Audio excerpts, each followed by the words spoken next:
Welcome to another episode of the Popko Project Podcast, a platform for the discussion and discovery of arts and entertainment. And today I am joined by John Bauer. John, what's up, buddy? Not too much. Thanks for having me. I appreciate it. Absolutely. I ran into you by complete accident a few weeks back. Um, we were at the Creekside Inn, I believe it was, in Yeah. Tunkhannock. My first time there. My first experience being there.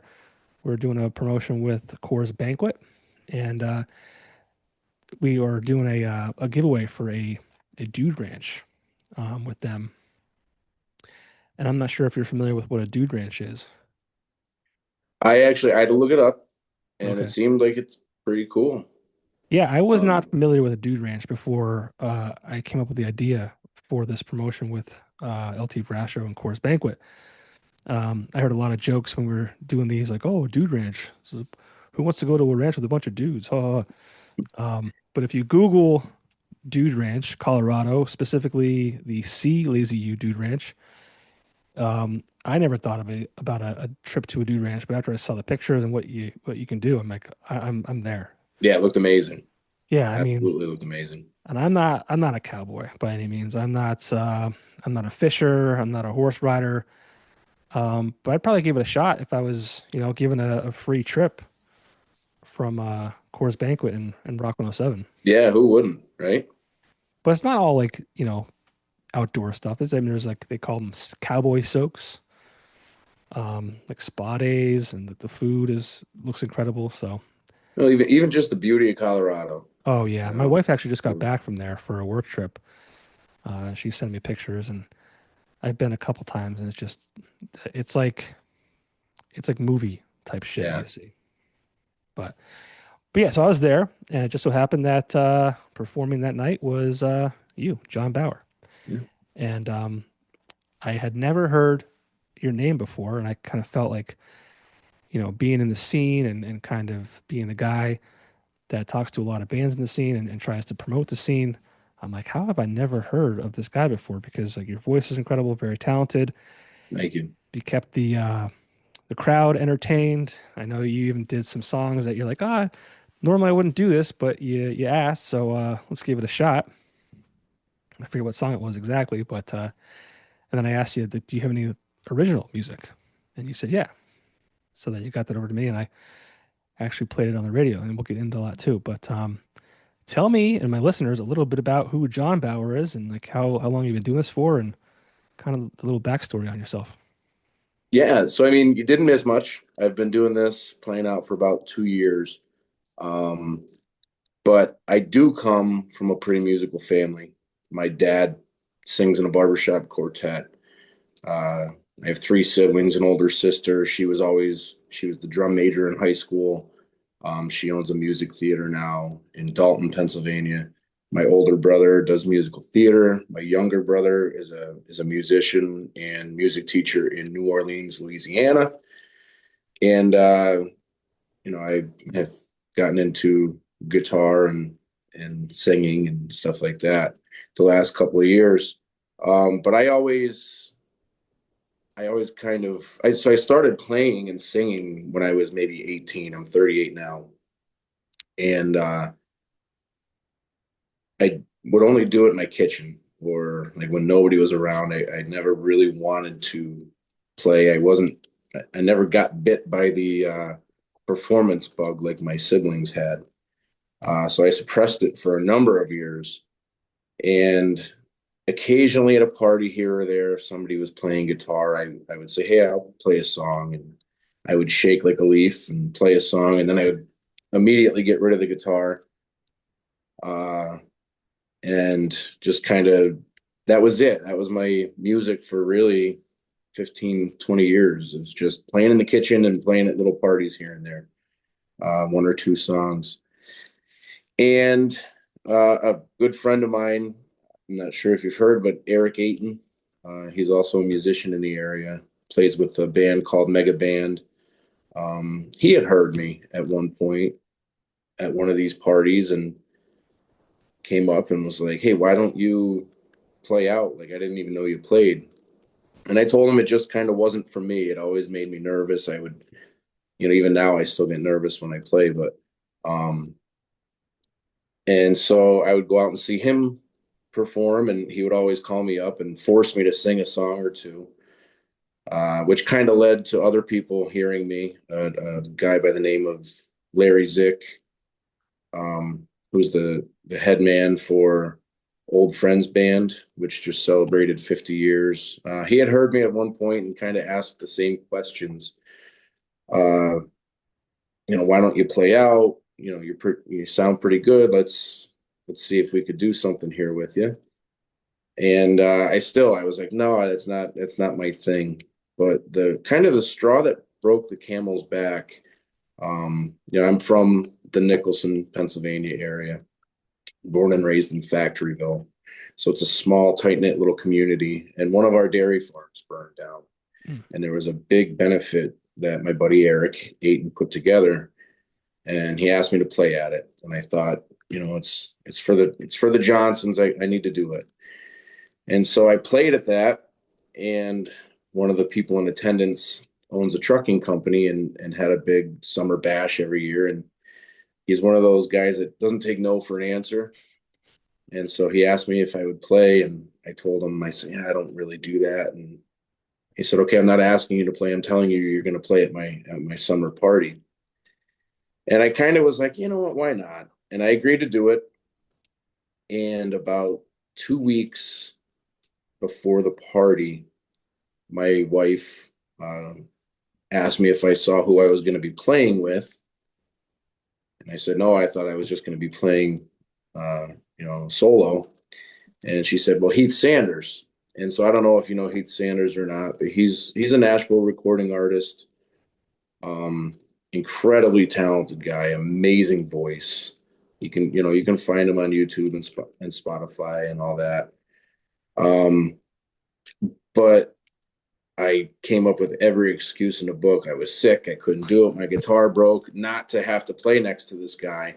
And finally, I just sucked it up, and I went and we played for 6 or 7 hours at this party and just had an absolute blast. And like I said, he's just incredible. He's a good old boy from Arkansas, and he was up here in the gas industry. And then when the gas industry slowed down, he started putting songs on the radio, or not on the radio, on online. And next thing you know, he's on the Bobby Bones show. He's cutting different songs with you know Red Akins and different people like that. And so he came up and we played and had a blast. And at the end of it, he was like, I don't know why you're so nervous. Just get out there and do it. And that was kind of like the final push that I needed. So Eric has always been a huge supporter, Larry Zick, and then Heath Sanders was kind of the straw that broke the camel's back of me getting out and just saying, you know what, I'm going to do this. What have I got to lose? And that was 2 years ago in June. Man, So yeah, that's my little background in my music story. it's kind of amazing that, you were surrounded by performers and it took you so long. Um, is that a regret of yours that it took you so long to like kind of shake the nerves and jump in? It isn't, and the reason being, um, I try and stay positive with everything, and I think that everything happens for a reason. If and I look back on it and I think, man, I wonder what would have happened if I got into this in my late teens, early 20s. Knowing me, I probably would have been maybe in jail, or I certainly wouldn't be going on 18 years of marriage and having a successful career outside of music. I don't know where the path would have led, but I do know that I really genuinely love doing this, and I appreciate every person that comes up, all the places that call me to play. I really enjoy it, and I genuinely just have such a good time doing it. I don't know if I would have been able to do that in my early 20s. I think I would have had, some sense of hey, I got to make it big. I got to make it big. I have no desire to do that. No real need or wants to do that now. I'm just out there enjoying it, and I don't think I would have been able to do that when I was younger. So I think it happened now for a reason, and I don't regret not getting out sooner. I think it's kind of been a good thing for me.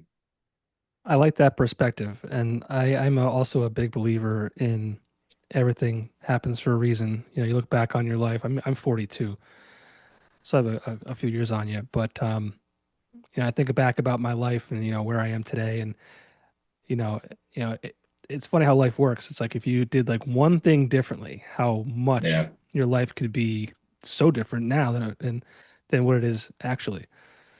So I like that perspective. yeah. Every single decision you make impacts your future. Yeah. From the largest decision down to the smallest. So no, I'm kind of happy right where I'm at with my music. Yeah, well, it's nice because, like you said, I mean, if you started earlier, you may have had this pressure to go somewhere with it, and now it's purely for fun. Yeah, I enjoy it. And not every musician gets to do it just for fun. They get that itch early, and they kind of, where could I go? And then, yeah, if you're focused on that for so long, what other things may you have missed? Because it's hard. It's like anything professionally. It's whether it's an athlete or a musician or whatever, like there's sacrifices that you make to get to this other level, and yeah, you just never know. Yeah, absolutely. So you've been playing out for 2 years. Now, did you just start out doing covers and things like that, or Yeah, I primarily just do covers. It's what people want to hear. It's the songs I enjoy yeah? listening to myself, so playing them uh, is a lot of fun as well. So I do primarily covers. I maybe have a half a dozen songs, and I'm working on a little EP. But I didn't start really writing until maybe a year and a half ago. And what made you want to do that? So the song I sent you that you graciously played on your show, which was awesome. Ellie around OV. It was a it was that little guitar lick in the beginning, that little slide lick. I just kind of um, I noodled with that for so long. It was just kind of like in between songs I would do that, and I was I was sitting one night and I was like, man, I kind of like that little noodle. I should maybe try and turn that into something. And I tried to write a song to it, and it didn't go anywhere. I just kind of hit a roadblock, hit a writer's block. And then one day, that song, the lyrics to it, I wrote in probably 15 minutes. The pen just started going, and it was weird. It was I remember watching with Towns Van Zant describing how he wrote Poncho and Lefty, and he said he didn't write it; he just held the pen. And I really truly feel like that's exactly what happened to me with that song. Um, it just kind of came out because I was noodling with that little lick, that little guitar lick, and then the song just came out of nowhere. Other songs I've put more thought into, more kind of sat down with an idea in mind and went with it. But that song just kind of came out. Can we talk more about that song? We were texting back and forth, uh, and I wanted to make sure that I had the title of the song correct when I spoke about it. And I still, I'm like, maybe I'm just not grasping it via text. But you got it across to me, so I said it correctly. But talk to me about the title because it's strange, and I'm not saying that in a negative way. It's just it's different, and I'm trying to kind of understand where you're coming from with that song title, and then talk about the song itself too, and Yeah, the absolutely. lyrical content behind it. Um, so the title is actually the last thing I came up with. So I wrote the lyrics. I had the guitar lick. Sat down one day, wrote the lyrics, and I'm like, what do I call this? And as you listen to the song, um, it's somewhat cryptic. I never really uh, say what I'm talking about until the very end. So it's a song about love and all the different ways that love can present itself. Um, and I just was like, I don't know, the whole song is somewhat cryptic until the end. I might as well make the title cryptic as well. So LE around OV. So if you put LE on each side of OV, it's love. So you know, I have no idea. I don't. I really don't know where any of it came from. That makes more Um, sense to me now. Okay. yeah, but that was the thought process behind it. So the guitar part of it was a noodle. Um, the lyrics just kind of came out onto the paper one day, and the title is something that I actually sat down and thought about. What do I call this? How does it, what makes sense? Um, which I guess maybe it doesn't, but to me it did. It does when you explain it the way you are, because I was like, Yeah, I'm not getting it. I'm not getting it. I don't like. I'm listening to the lyrics. Like I get it here, but like I didn't understand. But like that. That's cool. I mean, you put thought into it, which is neat. yeah. So yeah, I mean that's the first song I wrote. And it That's the was first one. one. That's the That's first the one. first. Yeah, it's the first song I ever wrote. It's a Um, beautiful song. thank you, thank you. And so I cut that. It wasn't too long before you and I met at Creekside. I got the final copy um, with a guy named Jesse Morvan, incredible musician. Who I'll have to text you the original, just me with my acoustic, uh, and then what he was able to turn that into. Because I had obviously never even been in a studio before. I had no idea what the process was, and he listened to the song. He's like, he listened to a couple of the songs that I had written, and he goes, "That's the one. That's the one we're going to work on." And I remember the first time after I said, "Here's what I kind of want the guitar to do." I said, "Here's the bass part," and I kind of played the bass part, and he was like, "Okay." And so the next time we met, he played this, the first iteration of it. And I was like, "Whoa, that's my song." Crazy. And then the it just kind of kept going and going.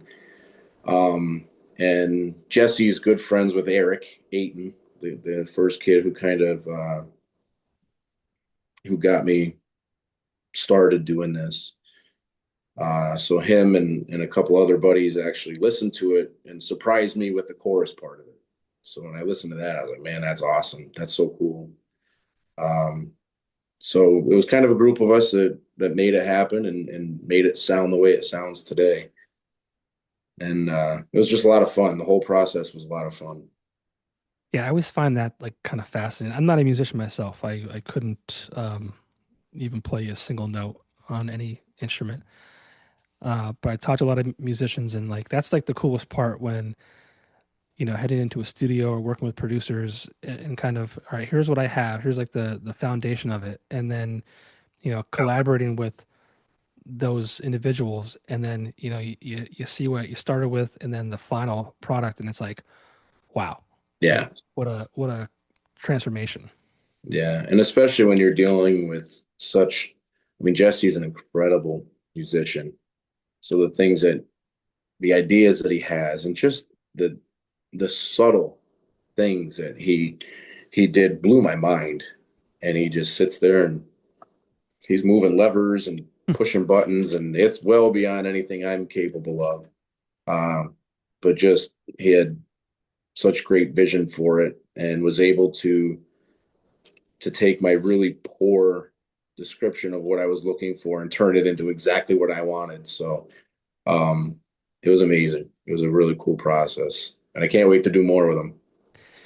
Yeah, what was that like for your first time? You kind of touched a little bit on it, but like as a newer musician, this is like your first attempt at writing a song. What was that like? Like, start to It finish? yeah, so um, thankfully Jesse just kept things really super relaxed. And so met up. We did a couple scratch songs, or a couple scratch copies of songs, just kind of laying them out there, seeing what we have. And then it's a repetitive, hey, we're gonna play the guitar part 4 or 5 times. We're gonna lay in the bass 4 or 5 times. We're gonna take, and it's just recording after recording after recording. I mean, I probably listened to the song 1,000 times. He probably listened to the song 10,000 times, just for the subtle little nuances. And you just keep recording and picking out which version you like the best. And then he goes to town with his skills of copying it all in and putting it all together into one completed copy of a song. And at first it was really bizarre. It was really weird. I'd never played to a click. So you have headphones on, you're sitting there with your guitar, and you have to keep the right tempo, Hmm. so that the other musicians can keep the tempo of that song. So I'd never played to a click. That took some getting used to. Just being in a room and singing normally was bizarre for me. I'm thinking I have to kind of tone it back because I'm in a studio. But you just go there and you perform. And he was great at coaching me through it. Letting me know, hey, don't be afraid to do this. Try this. Uh, and so what started off as bizarre and just kind of weird ended up being so much fun. Um, especially when you realize the possibilities are endless with what you can do, with any sound at all, Yeah. um, and turn it into some sort of final product. It's just amazing. Are you familiar with Sutliff? No. Oh, wait, the musician? Yes. Um, Local guy, like Knoxon area, I believe, or no. Shikshinny. Mm-mm. I don't believe so. I talked to him and he was talking about like he just released a new album too. His first one was incredible. I called him the Oliver Anthony of northeastern Pennsylvania. He wrote a song called Shikshinny right around the time that Oliver Anthony dropped that massive hit, probably what, 2 years ago now. But he was saying how like when they were recording, and he recorded at Navro Studios, and like some of the sounds in the background were like just keys like dropping, like all these like Yeah. little things that like I wouldn't hear that. I wouldn't hear that at all. Like I just hear like the final you know composition of it. But like it's so neat to hear like how these little things are added into these songs that make it what it is. Yeah, it's insane. And prior to going to the studio, since I had no idea what it was, I was trying to do some research of, how do you behave in a studio? What sort of things do you do and what don't you do? And It's the proper etiquette. yeah, so I was watching YouTube videos, and they were talking about different sound engineers, and I can't remember who it was. Um, or even what song it was at this point in time, but a crazy just hit song that everybody knows, everybody loves, and the sound engineer was like, "This song would be perfect if there wasn't a loose lug on, the kick drum." I'm thinking, what does that even mean? And so he was actually, the sound engineer was able to dial in to that loose lug, and then now you can't unhear it from the song. Um, but it's crazy the talent that those guys possess, those sound engineers, and the things that they hear that even when I'm playing out live, and I'm playing with people that know what they're doing, um, because I don't know how to read music. I don't know what key any songs are in. I have no idea any of that stuff. But it's amazing to me when I play with real musicians that know what they're doing, during sound check. They're, hey, take a little bass out, or maybe put a little more bass back in. Hey, the mids are a little bit, and it's like, how do you even hear that? I have no idea. I just go there and play and hope that it sounds okay. Yeah. And getting into the game a little later might be an advantage too, because you're probably a little more apt to listen to people and let them guide you as opposed to being like this young hotshot 20-year-old and like I know what I'm doing. And not really uh taking constructive criticism and things like that. Absolutely.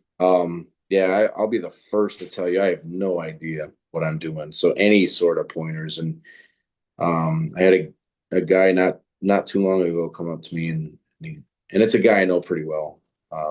He's become a pretty good friend. He's like, "Hey, your guitar was a little bit loud that the other night." I said, "Don't ever be afraid to come up and tell me that, because when you're out performing solo, it's really hard to know what the crowd is hearing because you're kind of sitting behind your speakers or Hmm. off to the side. So yeah, I'm always looking for feedback, always looking for ways to improve, and totally open to that. And I think you're right. I don't know if I would have been that same way when I was 20, 22. Well, yeah, at that age you knew everything. Of course, yeah. I've got Yeah. a 17-year-old son. He knows everything. Oh wow. Yeah. What does he think about dad being a musician? He's too cool to worry about any of that Okay. stuff. Yeah, my daughters they think it's pretty cool. I think he does as well. But yeah, he's in a too cool for school Of course. age right now. Yeah. Well, dad's a rock star, you know? Yeah, that's funny. Um, talk to me. So you have this one song recorded. Do you have others recorded as well? I have a couple scratch recordings done that we're gonna get with Jesse again on and get a few more of those going. Time is certainly difficult because I work full time.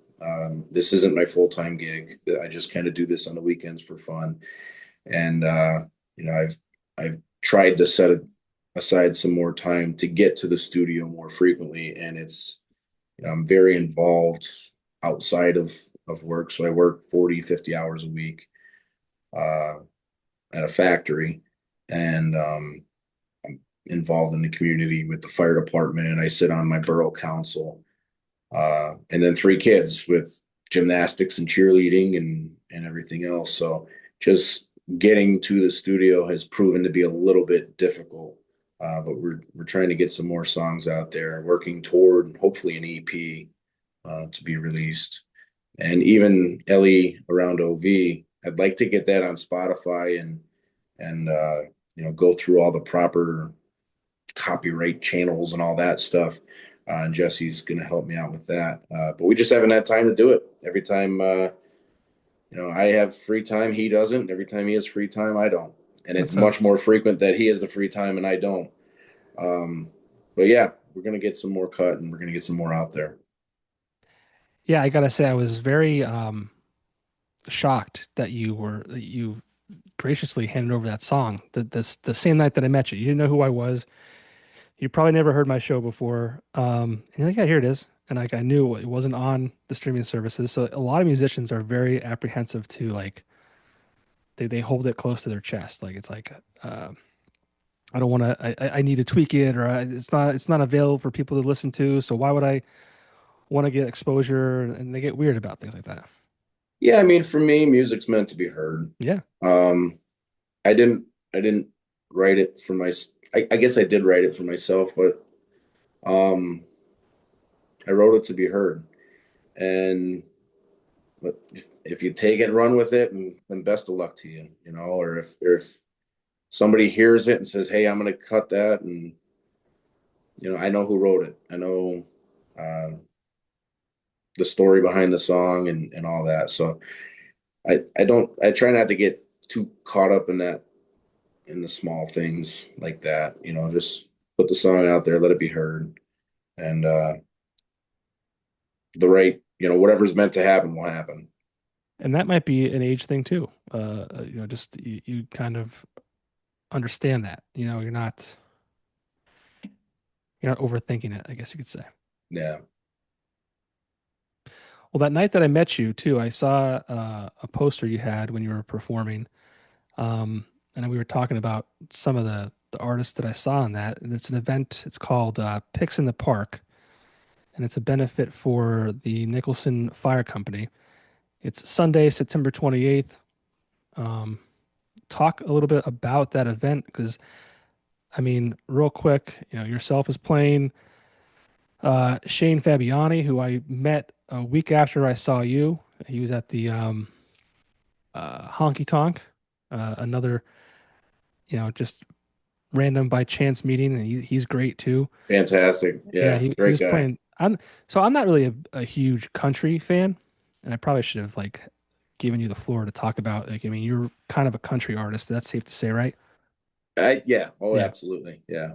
But he was playing songs that like I had never heard of before, and just the way like, his rendition of it, I thought was like awesome. And I'm sitting there googling it after the fact and looking it up online. Is that the 17-year-old? Yeah, he's home from work. Nice. But so yeah, I searched a couple of songs that he played, and I actually like country music to a degree. But yeah, so I saw him, Shane Fabiani, you got Mike Elward. He's been on the show before. Um, Jimmy Stranger, he's been on the show as well before. Uh, Jase Matthews Band, who I just had the pleasure of meeting last Thursday at the Steamtown Music Awards. Megaband, who you mentioned before, and the Mace In Dickson Band. So talk to me about this event. Again, it's called Picks in the Park, Sunday, September 28th. What's that all about? Yeah, so it's a kind of a second annual thing. Um, Last year we did just a small gathering in downtown Nicholson, which is, the town I live in now. Always just looking to, how can we make it just a great little town, or an even better town because it is a great little town. And so we did a small gathering last year. Amy was there, Eric Ayton was there, Larry Zick was there, Joe Kapicki, Dave Maciak, and just a great group of guys that were willing and gals that were willing to donate their time. And it was a free event that you could just show up with your lawn chair and listen to downtown, and it was really, really well received. And we had a blast doing it, and everyone was asking for another event. And as much as I wanted to do another free event, I also thought, hey, if there's this much traction behind it, let's help it benefit something. Um, and so I've been a volunteer fireman for almost 25 years with the Factorville Fire Company and the Nicholson Fire Company. And so I decided and they have a beautiful, Nicholson Fire Company is a beautiful carnival ground uh, that they don't use for carnivals anymore. So I thought, what if we did a music event down there? Because people just seem to really enjoy music events. And it was funny that group that you mentioned, Shane and Mike Elward and Jimmy. As soon as I texted them, every single person jumped on board. I was expecting a handful to say, "Hey, I'm busy that day" or whatever, but every single one of them was like, "Yeah, I'm in." So they are very generously donating their time and efforts and to come and put on what I think is going to be an amazing show. The weather looks great for it, but it is a $20 entry fee donation, whatever you want to call it, um, and all the proceeds are going to go to the Nicholson Fire Company. There'll be a pig roast and just kind of bring your blanket, your chair, a tent, whatever you have, and come enjoy a day of awesome music. I mean, you can't beat that. $20 for all these musicians, all these bands, and you're helping your community. Yeah. And there's also a car show. So if you have a cool car or a motorcycle, tractor, truck, whatever, bring that. You get better parking that way. And it should be, I'm really looking forward to it. I think it's going to be a great day. Yeah, I mean, it sounds like it. I mean, it's a stacked lineup. Yeah, yeah, it's super talented. Um, every single person there is like just incredible. Mike Elward, super nice guy. Really, really talented musician. Jimmy Stranger blows me away every time I hear him. Uh, he's incredible. Hmm. Um, Shane, Amy, all of them. Jase Matthews is getting more and more traction. He's getting bigger and bigger as the day goes on. And then Megaband's just they're a ton of fun. They'll play anything, and they have such high energy. Again, great musicians. And then Mace In Dickson is a band that I've looked up, that I've listened to forever. They're a local favorite. Um, Dave Masiak is one of the most talented guitar players I know. Um, and they're awesome. So really looking forward to it. And again, that's Sunday, September 28th, 11 a.m. to 8 p.m. The Carnival grounds at the Nicholson Fire Company. Um, Community seems to be a big thing for you. You know, you're a family man, right? Volunteer firefighter. Why is community so important to you? I mean, it's the way I was raised. So my parents were heavily involved in the church youth group. My dad was the rifle coach for many, many years at Abington Heights. He was the scout leader for many, many years in Factoryville. Um, Youth group leaders. It was just they always did. My parents' generation. Uh, there's just a group of families in Factoryville that built the town. They built the Christy Mathewson Park. They built the Little League up to just be a really great uh, ball program. And so that was just instilled in me as a young kid. Just get out there and help the community. But it's so important that we look out for one another and help one another where we can. Because at the end of the day, you watch all the national headlines and you see all the things on the news and on social media that are kind of going wrong with the world. Yeah. But it it doesn't impact me, right? I get up, I go to work, and I come home to the same little community, and it hasn't changed in 20 years. And so you just try and you do what you can to preserve your little slice of the world, and you do what's right by people, and you help out where you can. And that's all I'm really trying to do is leave here with a positive impact. Yeah. When the day comes and I'm called up, I just want to leave with I want people to look back and be, hey, I was a good dude, Yeah. you know. So that's my end goal, I guess. And I hope that people are finally starting to realize that with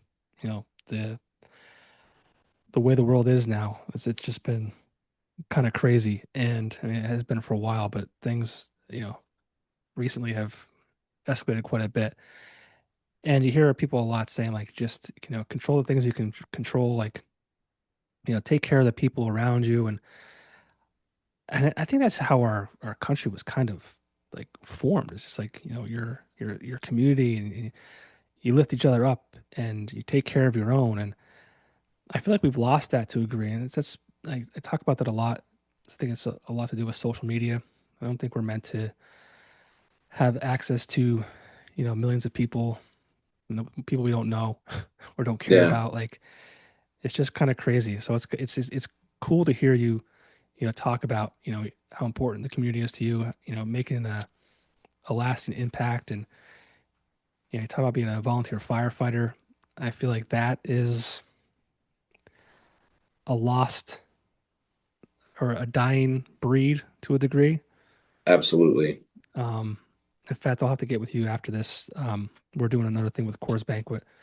It's called Beyond the Call, kind of stories from our first responders, kind of talking to people about what they do, why they do it, why it's important, and why people should want to get involved. Because I mean, these are the people serving our community, and the funding gets it's hard to get. It's hard to find volunteers, especially, and it's definitely a struggling part of our society.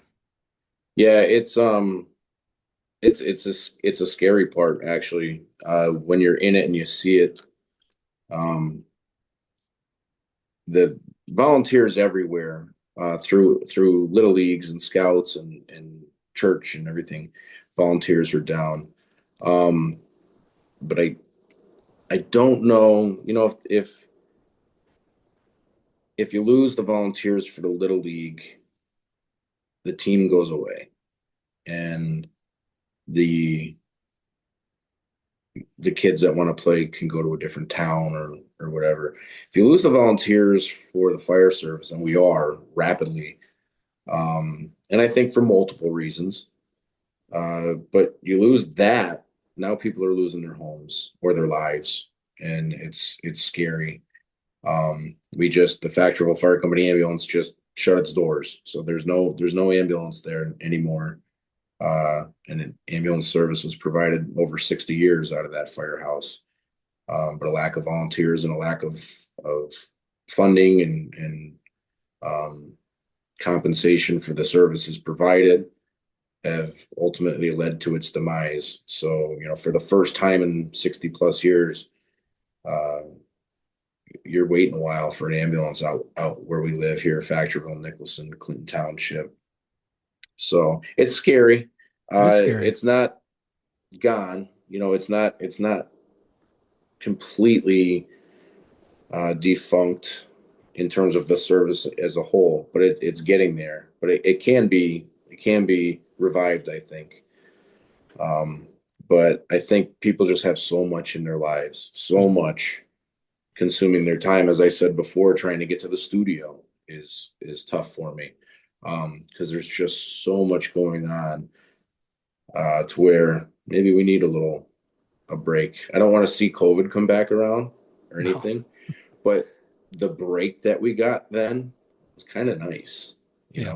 The reset was nice. I'd like to see another reset, but not that way. Right. Of course. Yeah. Yeah. I just talked to my mom last night, as a matter of fact. Like I said to her, I said, I don't remember being as busy as like as a kid as my kids are. Um, and as a parent, like I didn't want to discredit her or my father, but I just felt like I can't imagine them being as busy then as we are now. And maybe they were. I don't know. I was a kid, but it's just a different world. Yeah, no, I agree. I don't think we were really as busy as the kids are now. Always something going on, something to do, and then constant stimulation from every direction. Phones, iPads, TV, you name it. It's just there's constant stimulation, constant run, run, run. Um, and I don't think enough just slowing down and soaking it up, Yeah. taking in the moments. What do you think could be done? I don't want to lose sight of the what we're talking about with the volunteer, services, because it is a problem and it's kind of scary. Why do you think, and at the end of this, we talk about music here a lot, but like I like to use this as a platform to talk about, other real life situations. What do you think has happened outside of lack of time? Is it lack of interest? Is it lack of knowledge? What do you think is happening? Boy, I wish I knew. I wish I knew. That's kind of the question everyone's been asking. It's a multi-layered issue. Um, to put my finger on any one thing is really difficult. I really think, um, time is a big thing. Uh, but now through different legislation and litigation, years ago you showed up, you did what you knew, and a lot of people did it really well and knew a lot. But you did what you could and you went home. Now, because of things that have happened and because of different events, there's training and requirements and all sorts of things that just take more and more and more time. And then not only are you responding to calls at whatever time of day, but you're going to training classes. Tuesday night I was at a pump training class. Last night we went and watered the football field for the local high school because It's so hard. It's been so dry that the field is hard and has actually become somewhat unsafe for the football team. Um, it just keeps drawing more and more and more. Um, and I, you know, in addition to that, you'll see on the 28th. I hope you're able to come up. If not, but all the guys that are working the eat stand that are cooking the food and picking up the garbage, they're the same ones that run the calls. They're the same ones that do the training. They're the same ones. So um, it just becomes a lot. So not Mhm. only do people have less time to give, but the requirements of time uh, for the fire company are perceived to be a lot more, and they are a lot more, depending on what you want to do. But I always say you don't have to get up in the middle of the night and run on calls or go into burning buildings or anything to help your local fire department. You can go up on Saturdays and sweep the floors. Offer to run some benefit for them. Help them if you're an accountant, maybe do their books for them. Mhm. If you're very organized and offer to be their secretary. So there's multiple ways that you can help out your local organizations. It doesn't have to be, you don't have to get all the training. You don't have to get up in the middle of the night running calls. You do whatever you can. And I think we just need a little bit more of that, a little bit more of uh, a bunch of people doing a little bit versus a few people doing a lot. I'm excited for this course banquet thing we're doing called Beyond the Call because I hear what you're saying, and I don't think enough people understand the situation that it's in, and also how quote unquote easy it is to help. And I don't think people understand you said you were watering the football field. I think people just they just think that that just happens, or like a sprinkler system pops up and it's taken care of. They don't Some realize. places it does. Sure, yeah, of course, but Yeah. like not every city or community has those types of things. So it's interesting to hear you say that this is stuff that you're doing that I don't think people understand or know about, and it's not their fault. They just you don't know what you don't know. Yeah, exactly. Exactly. There's Well, there's just so much to everything, yeah, right? It's fun. I really enjoy getting into the weeds on different things and how it works and what goes into it. Um, and there's so much more to everything in our lives than we realize. So if we could just impact it just a little bit and be a positive influence, uh, it goes a long way. yeah. That's why these benefit shows are so important too. I sadly I won't be able to make it. I'll be in Ocean City, Maryland that weekend. Well, I hope the weather's good. I hope so too. But I hope the event goes well too, because it's important. And I remember being a kid and going to all these events, the firehouse, parades and things like that. And there was a Memorial Day parade every year. And I did, as a kid, like you just saw it as a parade. You didn't realize that all this stuff was like a fundraiser or like such an important part of like how things get done. Yeah. So very respectable thing that you do with your time, as a guy who's a dad and a full-time job, a husband, all that kind of stuff. It's just, and that goes to say like time is there's not a lot of it, but you're proof that someone who has a family, has a wife, has a job can find time for what's important. Yeah. Yeah. So, Well, well, it's the listen, only thing you don't get back. So yeah, and that's one of those things I don't think you realize until you have kids or you get old and maybe you get sick and you don't realize, man, like I spent a lot of time doing stupid shit, yeah. Yeah. stuff that didn't matter, stuff that didn't make an impact, stuff that didn't better, your own life or somebody else's life. It just, it, I, I, I always say internet is a blessing and a curse. If we didn't have it, you and I wouldn't be talking right now. If we didn't have it, we couldn't get things delivered as quickly as we do. But it's such a, I don't know. I think it's been a detriment to our society. Yeah, it's definitely a double-edged sword. Yeah. We have information available to us immediately, which is sometimes really good. Sometimes it's really bad. So definitely a double-edged sword. Yeah. Well, I always say we're not going to figure it out how to fix it tonight. No, no, Just got to focus on your not from a circle. lack of trying though. Yeah. Just got to focus on your circle. Change the things you can. But so what's next for John Bauer? I mean, this is end of September 2025. You have the song ready to go. Hopefully that gets released on the streaming services soon. What are some plans outside of this event that you have coming up? Um, it's interesting because so much of my life revolves around planning. And this, I'm very deliberately, other than making sure I get to my gigs, I'm not planning anything. Good. I'm taking it as it comes. And so, one of the things I told myself when I started this is, I'm just going to say yes.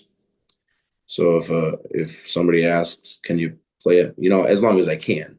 Um, can you play at my house? Yep. Can you play at my bar? Can you play at my restaurant? Can you play at this event? Yep, I'll be there. Which has been great because it's kind of led me to meet some really great people, um, and go to really cool places that I wouldn't otherwise have gone to. Um, so there are some plans of getting that song out on the streaming services and cutting a few more. I do really want to do that. I want to make sure I get that accomplished. Well, other than that, I'm just taking it as it comes. Whatever I'm asked to do, if I can do it, I'll do it. What are some venues that you typically play at? Uh, I play at Arlo's in Uniondale, so kind of I'll go up to Uniondale. I go out to Jameson City in Columbia County, I believe it is. Both great spots, really awesome outdoor um, pavilions and stages, and just their music venues. They're establishments that were built around music. And then just any of the local bars. I don't typically reach out to anybody. I just kind of let it be a word of mouth thing. Um, and just I stay. I'll go anywhere, but I seem to play a lot of like Susquehanna, Wyoming, um, Luzerne, Lackawanna County establishments. I actually have a little Pennsylvania road map in every new location that I play, just to kind of capture my progress or capture my path. I'll put a pin at every Yeah, new location that I play, that's and cool. that's been pretty cool. Yeah. It's neat to come home and go to a new place and come home and stick that pin in the map. It's pretty neat to get to do that. Well, I hope to see you out more. I think the cover songs you do are great. I hope to hear some more originals. I'm a big fan of the one that I played on the my show the other week. Um, I have some just rapid fire fun questions for you, Oh boy! All and right. we'll kind of wrap things up. I can't believe we've already been talking for an hour. It doesn't feel like it at all, and I don't want to keep you because I know time is scarce and you got things you need to do. Um, One song you wish you wrote. In Color, Jamie Johnson. Okay. Any reason? I That was, just think it's an awesome song. that was a quick answer. It's my dad's favorite song. It's become my favorite song.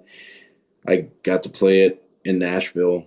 Um, Froggy 101 kind of put a little snip of me on the Doc show playing it, and it's just become a really important song to me. And I love it. Just love the song. Cool. Favorite album of all time. You know, not a huge album person. Like a lot of times people will ask me that. I don't know albums. I would say maybe Sevens by Garth Brooks because it's probably the only album I can name. That's fair. Okay. A guilty pleasure song or band. Hmm. Guilty pleasure song or band. I would say with being a country guy, System of a Down. Okay. Yeah, I like to every so often I'll roll the windows down and put the pedal to the metal and just blast System of a Down. That's interesting. Okay. If you could tour with any artist, dead or alive, who would it be? Oof. Wow. Um, Tour with any artist. I would have to say maybe Garth. Okay. Just seems like a wholesome dude. Um, and he puts on a great show and he has a huge audience. hmm That wouldn't hurt. What's one thing fans would be surprised to know about you? I think most people think that I have some sort of vast knowledge of music and how to write songs and how to sing and what I have no idea. I have no idea what keys I'm playing. I didn't even know what chords I was playing up until a few years ago. I just knew when I taught myself how to play guitar. And the way I learned was I just knew that when I put my fingers on the fretboard like this, it sounded like that. So the fact that I don't really know what I'm doing, maybe people would be surprised to hear. I think that might be a superpower too, you know? Just not overthinking it, just doing it. I guess. I don't know. It seems to be working for now. Yeah, man. I think Fake it so. till you make it, I guess. Hell yeah. Hell yeah. Last question, and this is gonna kind of sound cheesy. And I'm asking it because I saw a little bit of this on social media. And I'm not asking this for any particular reason. I'm not asking, I'll just ask. What did it feel like hearing your song on the radio for the first time? It was surreal. It was uh it was really, really cool. It happened to be my brother, my older brother, always throws a big Labor Day party every year. And like I mentioned, my whole family is uh musically talented. And so my little brother had a band playing there. He was in from New Orleans. They were playing with the band. The whole neighborhood comes. He lives down in West Wyoming, uh, in a little place called Toy Town. So the whole neighborhood just comes and family was there and they shut the band down and they turned the speakers up and everyone was there. It was really cool. It was never thought something I thought would happen. Uh, but it was just like a wow, I that's me, you know. Yeah. Yeah, it's one of those, like I said, it's radio is a still a powerful medium, but I don't know if that was a Saturday or Sunday night that I featured your song. It's not like there's a million people listening. Um, but I think there's something special about, and you're of the age too, where you probably grew up with radio. Oh yeah. Um, and I think it's just something special about it. I'm not saying this from, my perspective and what I do. It's just that, a Spotify playlist or, it's so like, what's the word I'm looking for? Just there's no feel to that. There's zero. There's Yeah. It's very impersonal. exactly, that's the word. Thank you. And like, to get a song on the radio and whether it be a guy like me who has no business being on the radio or whatever it might be, it's still like this cool thing um that I think anyways that uh No, I agree. I mean, with Spotify, a song plays and then the next song plays. and Yeah. then the next song plays.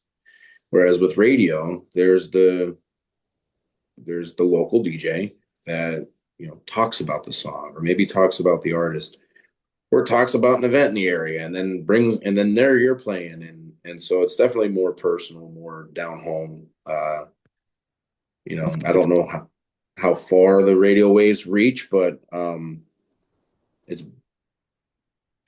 it's more a homey feeling it's than community. It's yeah. part of your community, and I think people are losing sight of that too, and how important your local radio station is, because those are the. I mean, it's much like a sponsor of a baseball team. Like your local radio station is an outlet you use to promote a benefit, oftentimes for free. We bring people in the studio and do interviews to help promote, like I said, the show you have coming up. Mhm. Um, it's part of your community, and I think to have a song on the radio. Granted, it's not like I said, it's not during the the daytime when the prime listenership is there, but you know someone has heard your song, they think it's good, um, and they decided to feature it, and that's one thing I pride myself on. There's not a lot of or if any, there's not everything I play is I think is really well done. I mean, I've had some stinkers sent my way that I just haven't played, and like listen, I'm not Simon Cowell from American Idol or whatever show he's on now. Like I'm not trying to be that, but there has to be a degree of quality to it. So I really appreciate it. I appreciate you playing the song. It was awesome. It was. I saw the video and I was like, that like I don't get paid to do it. I'm not saying it to pat myself on the back. It's just something that I love to do, and I hope people listen. I hope they find their new favorite band in their local scene. That's why I do this. I like to get to know more about the artists and how they started and why they do it, and obviously the background you talked about you're not a full-time musician. There's a lot more to your life, and there's a lot more important things that you're involved with outside of music that are honestly more important than music, so that's why I do it. I hope more people do it as well, and like I said, just tune in and check it out. And Yeah, we do a good job with it. It was fun. like, yeah, that video was awesome. I was really happy to see that. I think it was your daughter was like said Yeah, something my about like girl's with me. One yeah. was in my lap, and the other one was right next to me. And off, I think I know what video you're talking about. Off to the side were my two brothers. Yeah, Just sitting there. My parents were behind me, so it was cool. it's a cool moment. Well, any last words, John Bauer? Boy, I don't know. I mean, I do. I appreciate you having me on. I appreciate you playing my song. I hope to see you around, at other events and at other shows. And best of luck to you with the podcast, with Thank you. the radio show.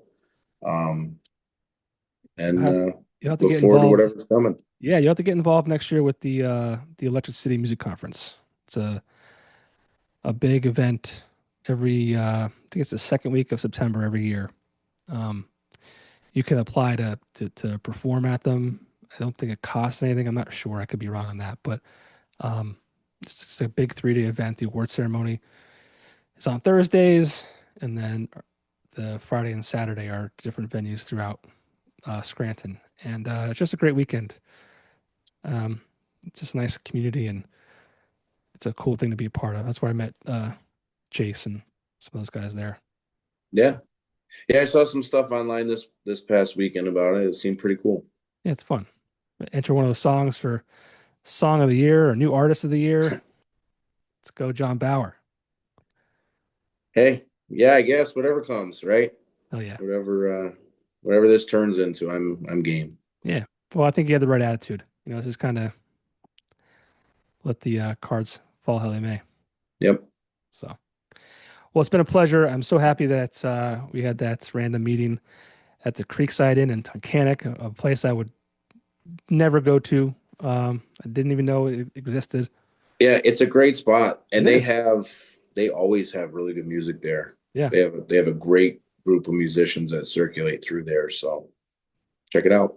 Yeah. I'm glad there's venues that are at least hosting bands because there's not a lot of places for people to play, and um, yeah, it's just a weird time for musicians. So keep at it, and hopefully I'll see you around. All right. Appreciate your time, Johnny. All Thank right. you. Thank you. We'll see you. Bye.